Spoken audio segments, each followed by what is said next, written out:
ये कौन सा तरीका है? नहीं, हमारे नेता के साथ नहीं हो सकता इस तरह से। नहीं, हमारे नेता के साथ नहीं हो सकता है।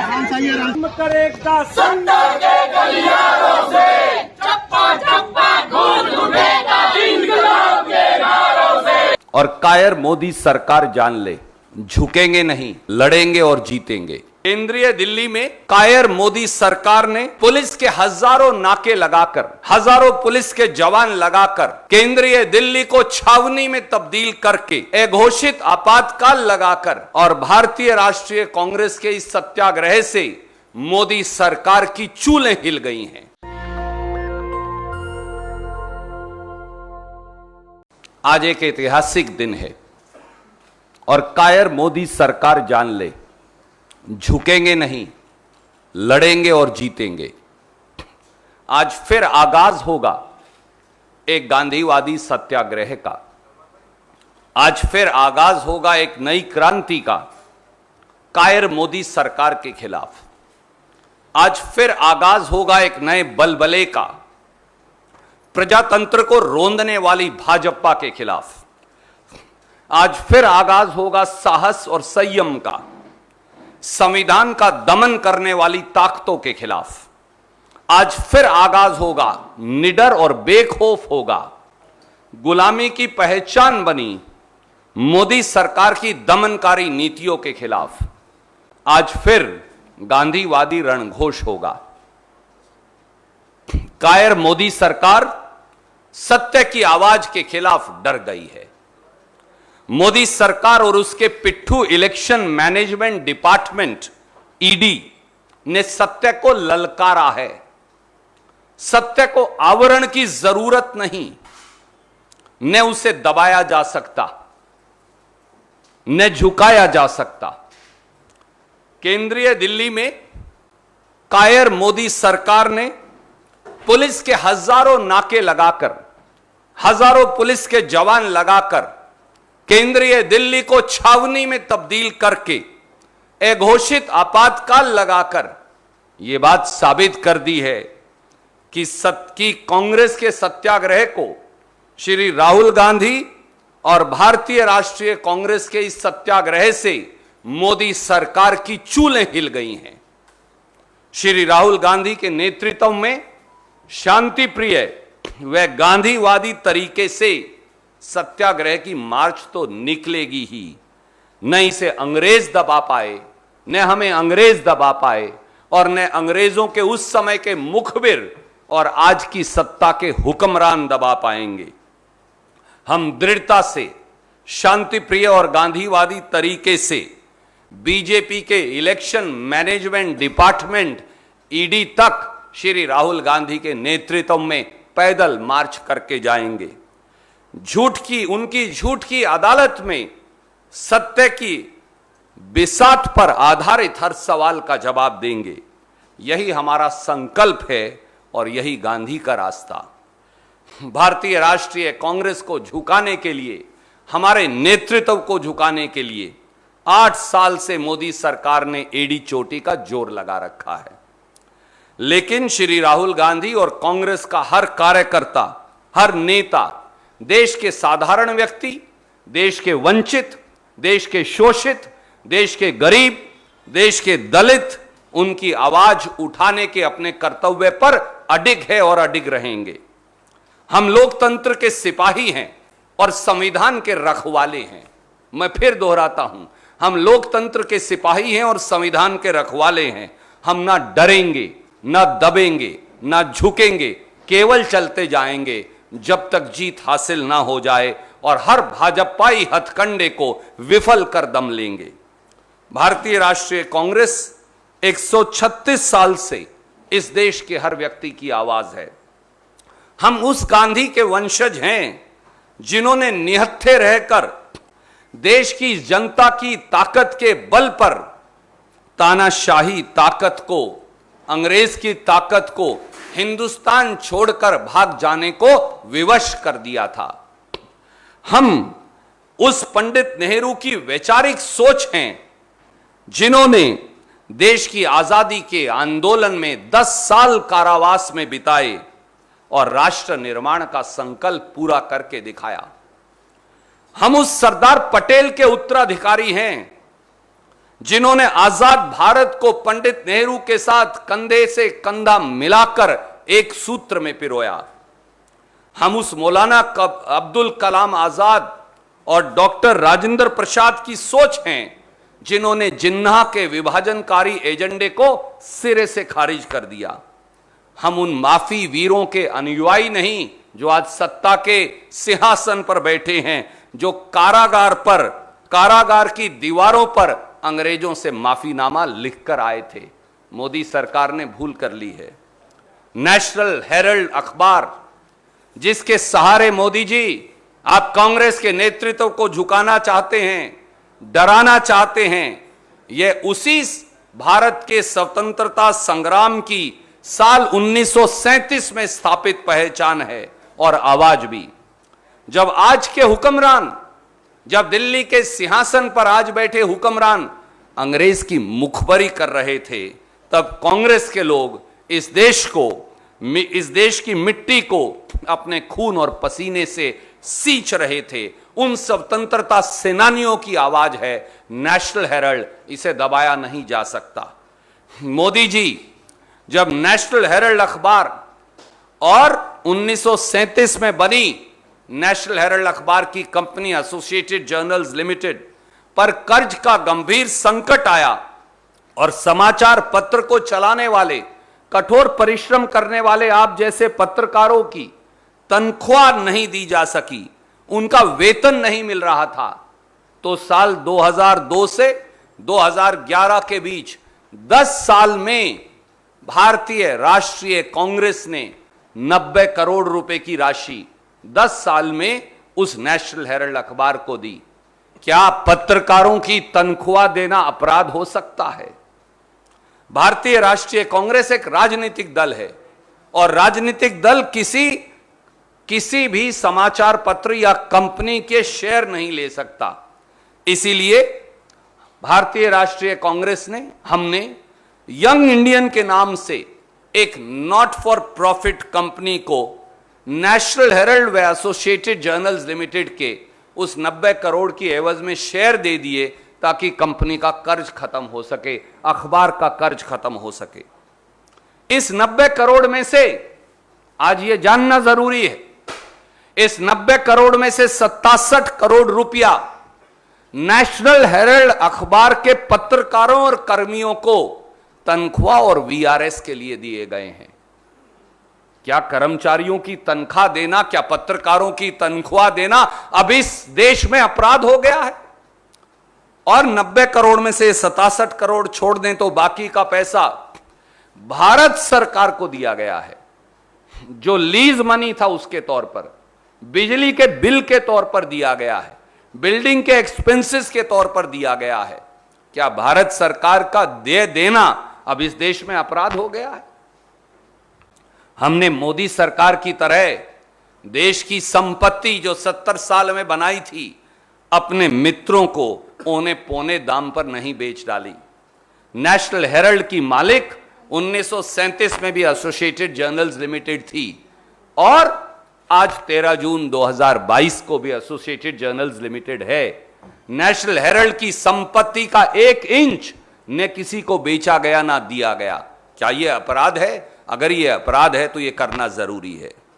नरेंद्र मोदी जी, आप और आपका इलेक्शन मैनेजमेंट डिपार्टमेंट अच्छी तरह से जानते हैं कि नेशनल हेराल्ड और यंग इंडियन की एक खोटी चवन्नी भी ना कांग्रेस पार्टी ने, ना हमारी अध्यक्षा श्रीमती सोनिया गांधी ने, ना हमारे नेता श्री राहुल गांधी ने कांग्रेस के किसी नेता या कार्यकर्ता ने आज तक नहीं ली, और ने ही नॉट फॉर प्रॉफिट कंपनी से आप तनख्वाह, डिविडेंड या किसी प्रकार की राशि ले सकते। यहां तक कि आप तो नॉट फॉर प्रॉफिट कंपनी का शेयर भी नहीं बेच सकते, चाहें तो भी। वो केवल और केवल दूसरी नॉट फॉर प्रॉफिट कंपनी को ही दिया जा सकता है। इसलिए national Herald, young India, associated journals limited, आजादी के संग्राम का ये अखबार, ये कांग्रेस नहीं, ये देश की धरोहर है। यह इस देश की विरासत है, यह विश्वास का एक मसौदा है और भारतीय राष्ट्रीय कांग्रेस और देश इस धरोहर को हर हालत में सुरक्षित रखेगी। यह हमारा संकल्प है। अपनी सफलताओं, अपनी असफलताओं पर झल्लाई हुई हुकूमत को आज हम बता देंगे कि हम राष्ट्रीय विरासत को बचाए रखने के लिए कल भी दृढ़ संकल्पित थे और आज भी दृढ़ संकल्पित हैं। हम अडिग हैं, आज भी अडिग हैं और कल भी रहेंगे। हम आज भी निडर हैं, कल भी रहेंगे। आपके ये झूठे मुकदमे और जो बंदर घुड़कियां हैं, इनसे कोई डरने वाला नहीं। मोदी जी, आप चाहे जितना तिल मिला लें, आप चाहे जितने मुकदमे चला लें, हम कांग्रेस के करोड़ों कार्यकर्ता जनता की आवाज को उठाते रहेंगे जिसका दर्द आपको है।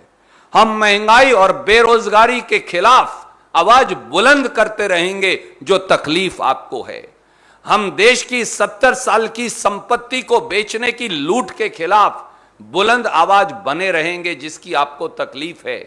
हम व्यापक भ्रष्टाचार जो आपने फैला रखा है, और जब देश के प्रधानमंत्री ही एक कंपनियों के एजेंट के तौर पर कभी फ्रांस और कभी श्रीलंका में वो अपनी बात रखेंगे कंपनियों के एजेंट के तौर पर, इसके खिलाफ हम आवाज उठाते रहेंगे जिस पर हम अडिग हैं।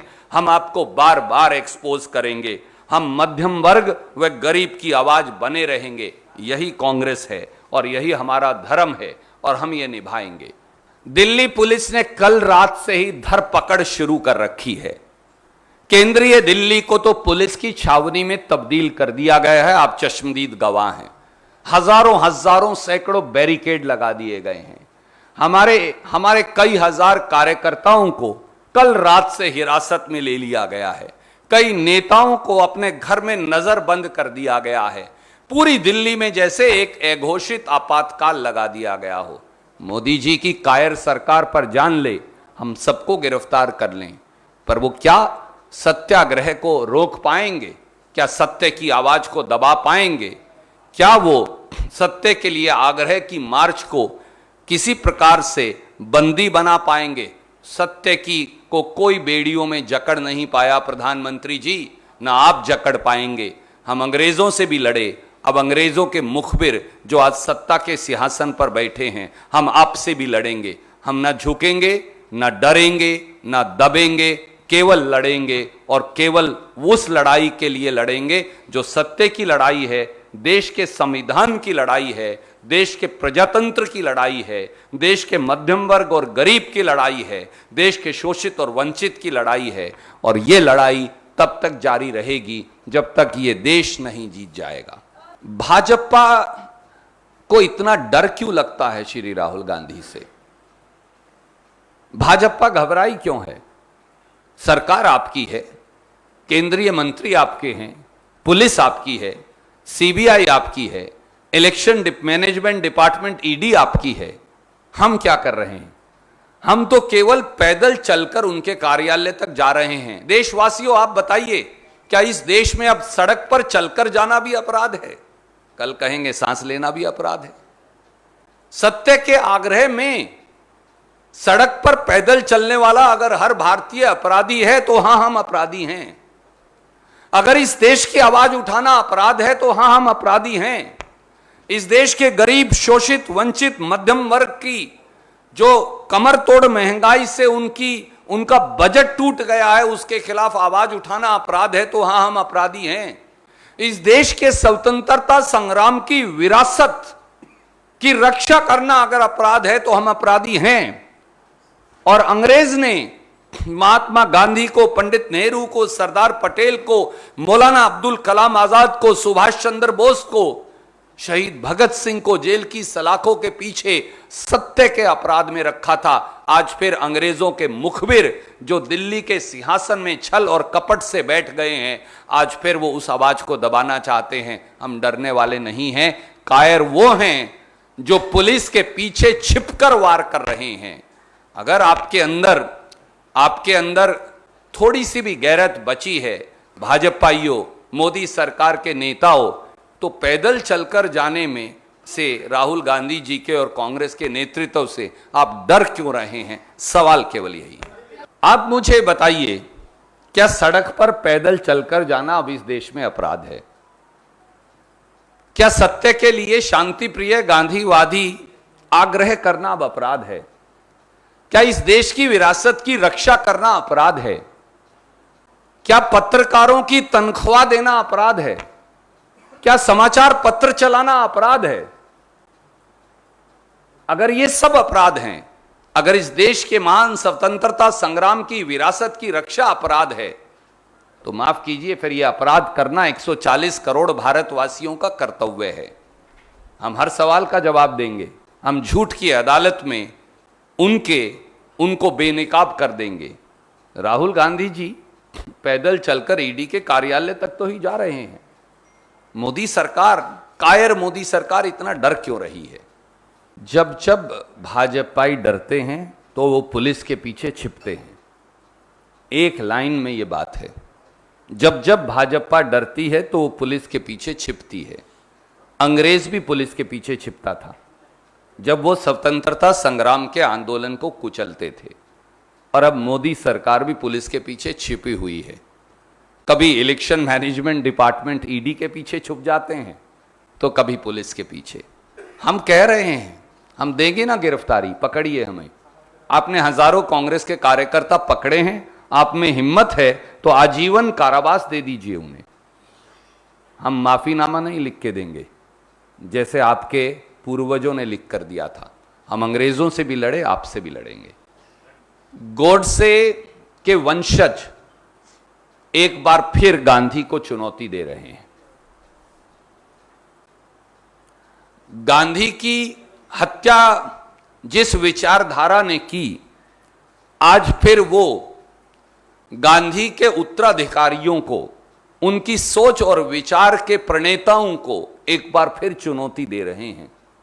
ना गॉडसे गांधी को मार पाए, ना मोदी जी मार पाएंगे और उनकी सरकार। भारतीय जनता पार्टी के पेट में दर्द क्यों है? क्योंकि प्रधानमंत्री से आंख में आंख मिलाकर इस देश के लोगों की आवाज उठाने वाले नेता राहुल गांधी हैं। भारतीय जनता पार्टी इतनी छटपटाई क्यों है? सत्ता आपके पास है, सरकार आपके पास है, पुलिस आपके पास है, क्यों डर रहे हैं? क्योंकि महंगाई की बात हो या बेरोजगारी की बात हो, उनसे सवाल पूछने वाली कांग्रेस और राहुल गांधी हैं। भाजपा इतनी घबराई क्यों है?